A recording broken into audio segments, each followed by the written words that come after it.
ইমাম চোর।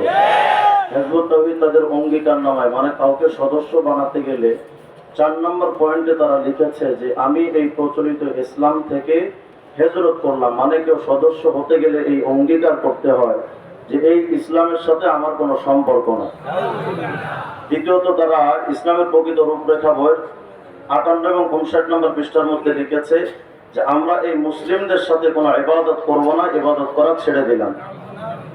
ইসলামের প্রকৃত রূপরেখা বইয়ের 40 নম্বর পৃষ্ঠায় তারা লিখেছে যে অস্ত্রের সাথে সম্পর্ক না থাকলে ইসলামের প্রাথমিক সদস্যপদ পাওয়া যায় না। আমি বোঝাতে চাচ্ছি হিজবুত তাওহীদ প্রথমত ইসলামের দুশমন, দ্বিতীয়ত হলো সমাজের দূষণ, 3 নম্বর রাষ্ট্রের জন্য একটা মহা হুমকি। সুতরাং আমাদের ক্লিয়ার কাট কথা, আমি এত হেকমত বুঝি না, সুস্পষ্ট বক্তব্য হলো হিজবুত তাওহীদকে বাংলাদেশে নিষিদ্ধ করতে হবে।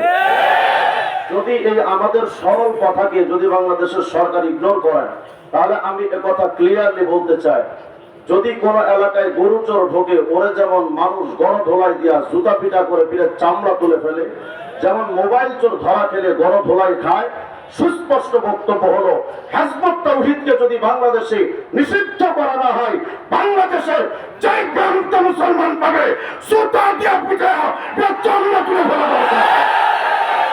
অতি বিলম্বে হিজবুত তাওহীদকে নিষিদ্ধ করতে হবে। আপনারা নিজেদের এলাকায় গিয়ে হিজবুত তাওহীদের ব্যাপারে দুর্গ করে তুলবেন তো ইনশাআল্লাহ। আল্লাহ তাআলা আমাদের তৌফিক দান করুন। আসসালামু আলাইকুম।